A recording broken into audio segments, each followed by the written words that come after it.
তেজপুৰ বিশ্ববিদ্যালয়ৰ 855গৰাকী শ্বহীদৰ ত্যাগৰ বিনিময়ত গঢ় লৈ উঠা এক উচ্চ শিক্ষাৰ প্ৰতিষ্ঠান। ইয়াত কাৰো একনায়কত্ববাদ নচলে। শেহতীয়াকৈ জুবিন গাৰ্গক অপমান কৰি ছাত্ৰ-ছাত্ৰীৰ ৰোষত পৰা বিশ্ববিদ্যালয়খনৰ উপাচাৰ্য ডক্টৰ শম্ভুনাথ সিং ৰোষত পৰিছে বিশ্ববিদ্যালয়ৰ শিক্ষক সমাজ আৰু অন্যান্য কৰ্মচাৰীসকলৰ ৰোষত। সকলোৱে উপাচাৰ্যগৰাকীৰ পদত্যাগৰ দাবী কৰিছে। উপাচাৰ্যগৰাকীয়ে শিক্ষক কৰ্মচাৰী আৰু ছাত্ৰ-ছাত্ৰীসকলৰ বিৰুদ্ধে দীৰ্ঘদিনে গ্ৰহণ কৰি অহা স্বেচ্ছাচাৰী শাসন আৰু নিয়ম-নীতিৰ বিৰুদ্ধে আজি সকলোৱে একলগ হ'ল। যি সময়ত শ্ৰেণীকোঠাত এবুৰি সমস্যা বা হোষ্টেলত সাধাৰণ সুবিধাও নাই, সেই সময়ত বিশ্ববিদ্যালয়ৰ উন্নয়নৰ বাবে অহা ধন দুৰ্নীতিৰে আত্মসাৎ কৰা উপাচাৰ্য থাকে আলিচান মহলত। বিশ্ববিদ্যালয়ৰ ধনেৰে বিদেশ ভ্ৰমণ কৰাৰো অভিযোগ। আনফালে আজি বিশ্ববিদ্যালয়ৰ জনসম্পৰ্ক ৰক্ষী বিষয়া সমৰেশ বৰ্মনে পদত্যাগ পত্ৰ দাখিল কৰাৰ পিছতে বিশ্ববিদ্যালয় চৌহদত সকলো একত্ৰিত হৈ উপাচাৰ্যগৰাকী চলাই যোৱা দুৰ্নীতিৰ বিৰুদ্ধে সৰব হৈ পৰে সকলো।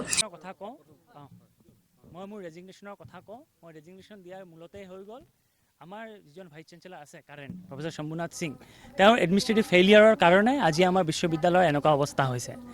আজি আপুনি যদি চায় আমাৰ এডমিনিষ্ট্ৰেটিভত আমাৰ মানুহ নাই, একাডেমিক আপোনাৰ যিখিনি অচলা অৱস্থা হৈছে, এডমিনিষ্ট্ৰেশ্যনত আমাৰ এছিষ্টেণ্ট ৰেজিষ্ট্ৰাৰ 4জনৰ পষ্ট খালী। আজি যেতিয়া এই ক্ৰাইচিছ হৈছে আমাৰ ৰেজিষ্ট্ৰাৰ নাই, ৰেজিষ্ট্ৰাৰৰ পষ্ট কেইবাবাৰো আমি এডভাৰটাইজমেণ্ট কৰিছোঁ, এছিষ্টেণ্ট ৰেজিষ্ট্ৰাৰ কেইবাবাৰো এডভাৰটাইজমেণ্ট কৰিছোঁ, আমি ৰিক্ৰুটমেণ্ট দিব পৰা নাই। তেনেকুৱাকৈ অচলা অৱস্থা এটা হৈছে। একাডেমিক্সত কিবা এটা সৰু বস্তু এটা কিনিব যায়, কিবা এটা ৰিচাৰ্চ কৰিব যায়, তেওঁলোকে প্ৰত্যেকটো মুহূৰ্তত এটা অবষ্টেকল ফিল কৰে। তাৰ ফলত আমাৰ বিশ্ববিদ্যালয়ৰ ৰেংকিং নামি আহিছে, তাৰ ফলত আমাৰ ষ্টুডেণ্ট আজি নামি আহিছে প্ৰটেষ্টত। আমি বিশ্ববিদ্যালয় এনেকুৱাকৈ তলত যাব দিব নোৱাৰোঁ। সেইখিনিৰ কাৰণে মই ভাবিছোঁ যে মই অকল এজন মানুহৰ পাব্লিক ৰিলেশ্যন নহয়, মই বিশ্ববিদ্যালয়ৰ কাৰণে পাব্লিক ৰিলেশ্যন চলাওঁ। সেইকাৰণে মোৰ মৰেল ৰেছপনচিবিলিটিত মই ৰেজিগনেশ্যন দিছোঁ। আৰু তাৰ ফলত মই আজি ভাবিছোঁ যে আমাৰ এই 3টা এছ'চিয়েশ্যন, আমাৰ ষ্টুডেণ্ট একেলগে ওলাই আহিছে, আমাৰ নন টিচিং এছ'চিয়েশ্যন ওলাই আহিছে একেলগে, আমাৰ টিচিং কমিউনিটি একেলগে আজি আহিছে। একেলগে এটাই ডিমাণ্ড যে ভাইচ চেঞ্চেলাৰ শুড ৰিজাইন। ক্ষমা অফক'ৰ্ছ, তেওঁ যিখিনি কৰিছে কামখিনি, আজি যে মই ক'লোঁ তেখেতে মানুহখিনি আৰ্বিট্ৰেৰিলি আজি ছাছপেণ্ড কৰি আছে। আজি আমাৰ নন টিচিঙৰ কিমান মানুহ ছাছপেণ্ড কৰি আছে, তেওঁলোকে কোনো এটা সুযোগ দিয়া নাই। আজি এই মানুহবিলাক বিশ্ববিদ্যালয়ৰ লগত জড়িত হৈ আছে একদম জন্মলগ্নৰ পৰা। তেওঁলোকে আজি সাৰ পানী একেকাৰ কৰি দিছে। তেনেকুৱা মানুহক তেওঁ এটা খোজত ছাছপেণ্ড কৰি আছে। বিশ্ববিদ্যালয়ত এনেকৈ জোৰ লগাই কাম কৰি আছে।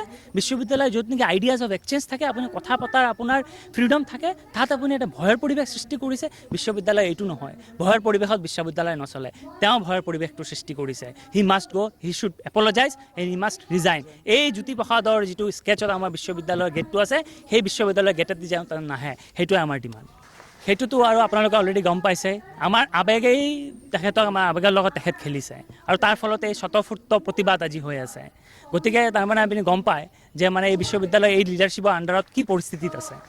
সেইবিলাক আমি আৰু ক'ব নোখোজোঁ, কিন্তু আমাৰ অৱহেলাটো হৈছেই। গতিকে আমি ভাবোঁ যে আমাৰ ভাইচ চেঞ্চেলাৰ মহোদয় এইখিনি কথা বুজি পাওক, তেওঁ এই ৰিজাইন দিয়ক আৰু আমি ডিমাণ্ড কৰিম যে আমাক এজন ভাল ভাইচ চেঞ্চেলাৰ এজন লাগে। মুখ্যমন্ত্ৰীৰ লগতে প্ৰধানমন্ত্ৰীকো এই দুৰ্নীতিৰ তদন্ত দাবী জনাই শীঘ্ৰে বিশ্ববিদ্যালয়ৰ স্বাৰ্থত এগৰাকী উপযুক্ত ব্যক্তিক উপাচাৰ্যৰ পদত নিযুক্তিৰ দাবী তোলে। আমাৰ বহুখিনি আলোচনা হ'ল আজি দিনটোৰ ভিতৰত, আৰু আমাৰ অকল শিক্ষক সমাজেই নহয়, আমাৰ ছাত্ৰ সমাজ আৰু আমাৰ যিটো নন টিচিং সমাজ, তেওঁলোকে বহুদিন ধৰি বহু ধৰণৰ অসুবিধা পাই আছে। আৰু আমি এইটোৱেই ইয়াৰ পৰা আহ্বান জনাব খোজোঁ যে আমাৰ মুখ্যমন্ত্ৰী আৰু প্ৰমুখ্যে আমাৰ প্ৰধানমন্ত্ৰী ডাঙৰীয়া, যে আমাৰ যিটো গৰিমা, আমি বৰ্তমান হেৰুৱাব লগা হৈছে কিছুমান কাৰণত, কিছুমান মানুহৰ বাবে, আমাক সেই গৰিমাটো আমাক ঘূৰাই আনিব লাগে। আৰু সেই ঘূৰাবৰ কাৰণে আমাক এজন উপযুক্ত উপাচাৰ্যৰ প্ৰয়োজন হৈছে। কাৰণ এই বৰ্তমান চিটুৱেশ্যনটো আমাৰ যিটো হৈছে, আমাৰ 25 বছৰ ধৰি এনেকুৱা চিটুৱেশ্যন আমাৰ ইউনিভাৰ্চিটিত হোৱা নাই।